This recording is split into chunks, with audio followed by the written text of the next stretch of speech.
Je pense que les médias ont... C'est un Multinational club aussi. échangiste. Ça s'appelle comme ça. C'est d'accord. Caressez vos enfants et laissez-les en faire autant avec vous. C'est fou. Mais en fait, on a la conscience du groupe.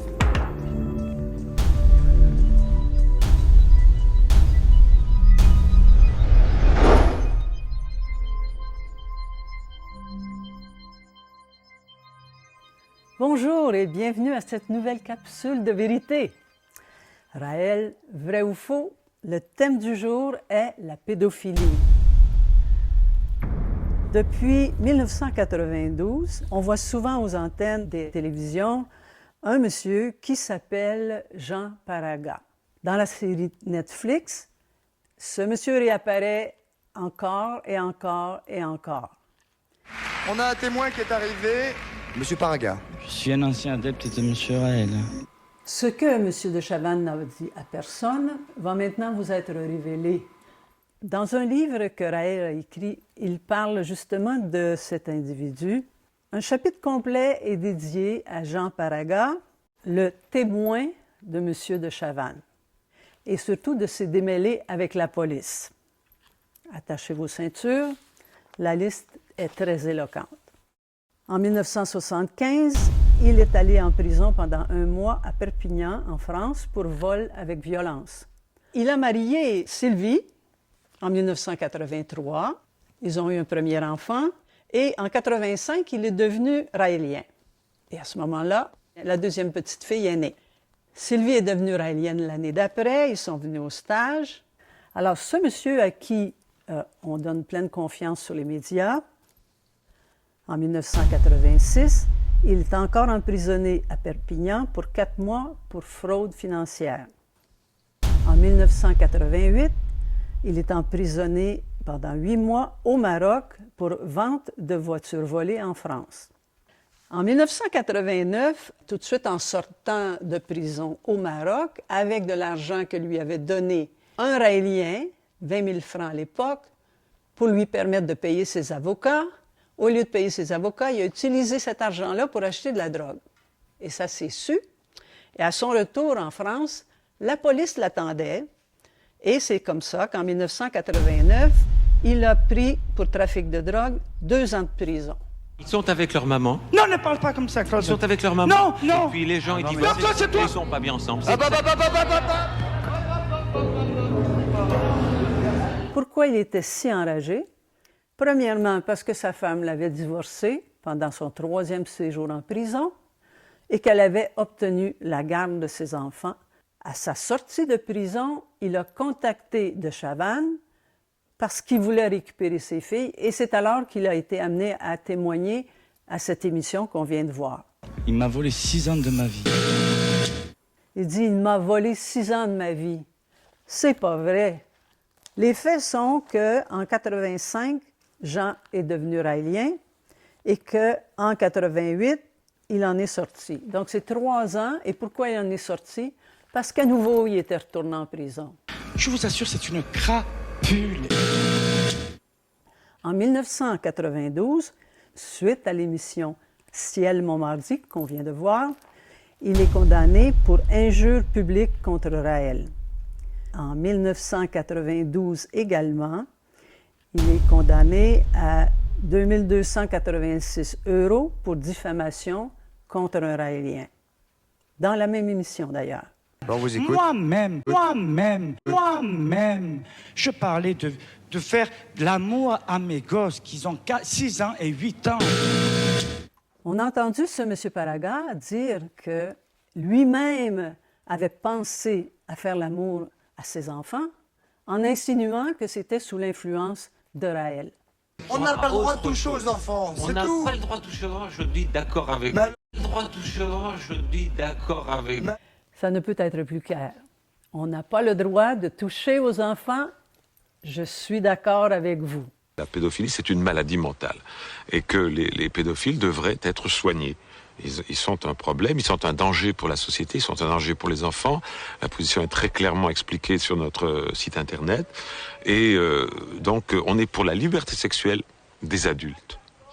Et la liberté sexuelle des adultes uniquement.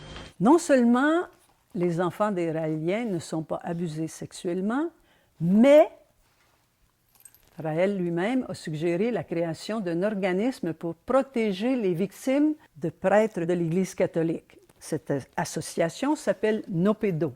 Association NOPEDO, ça c'est le texte du tract qui était distribué en Suisse dans les boîtes aux lettres.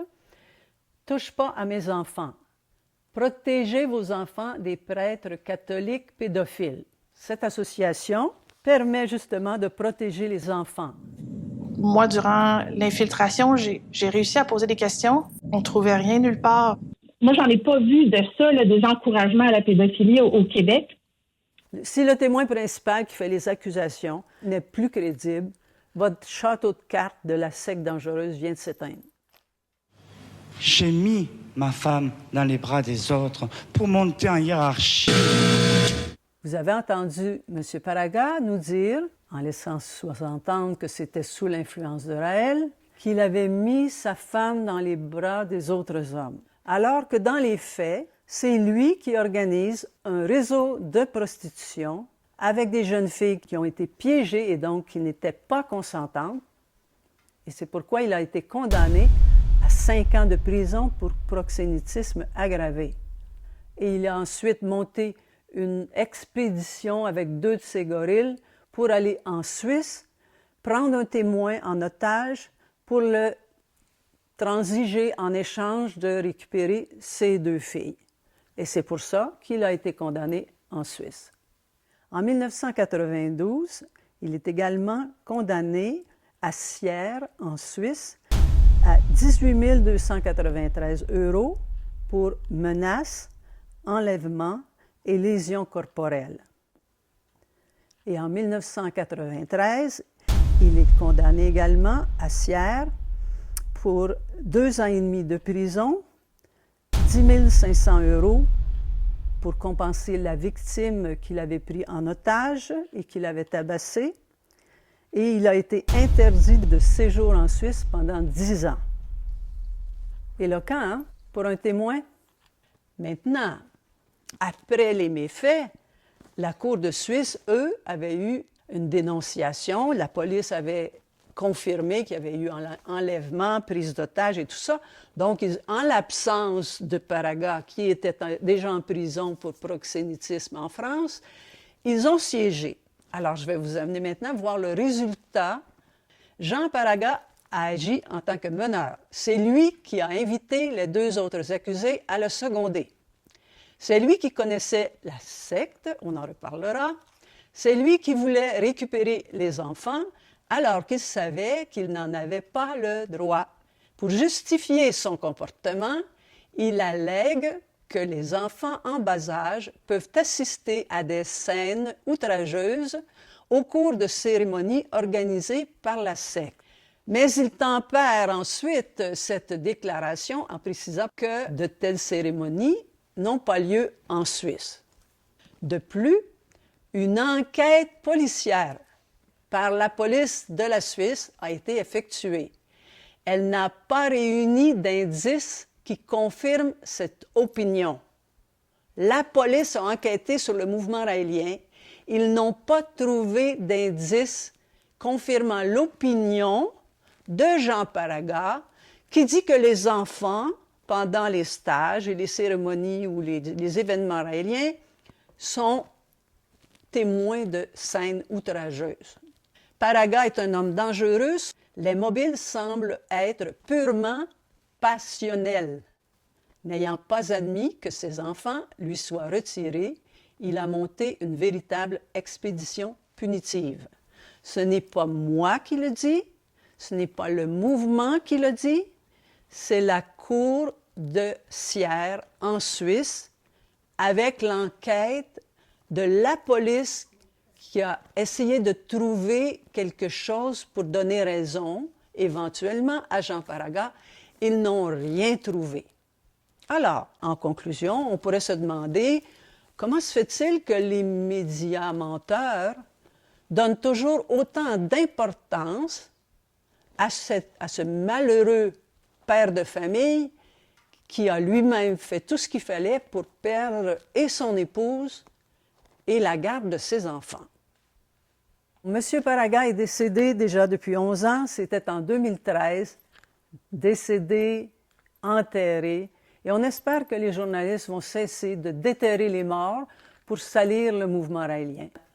En conclusion, messieurs et mesdames les journalistes, si vous ne voulez pas passer dans la catégorie que j'appelle les journaleux, faites vos recherches avant d'aller chercher des témoins que vous pensez crédibles.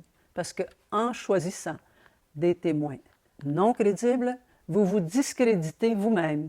Si les accusations insinuées par M. Paraga étaient vraies, ne pensez-vous pas que depuis le temps, ça aurait pu être prouvé par la justice?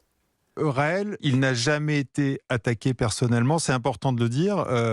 Et d'ailleurs, il a souvent, lui, attaqué en diffamation des journalistes. Jusqu'à preuve du contraire, ce ne sont que des rumeurs infondées et ça tombe dans la catégorie de la discrimination religieuse. C'est notre opinion, mais encore une fois, à vous de décider vrai ou faux. Et surtout, ne manquez pas les prochaines capsules de vérité. Au revoir.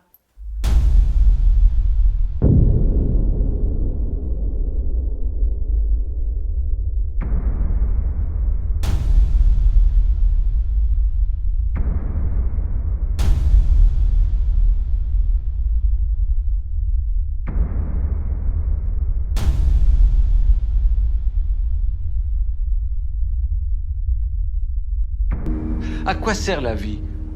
À être heureux. C'est extrêmement simple.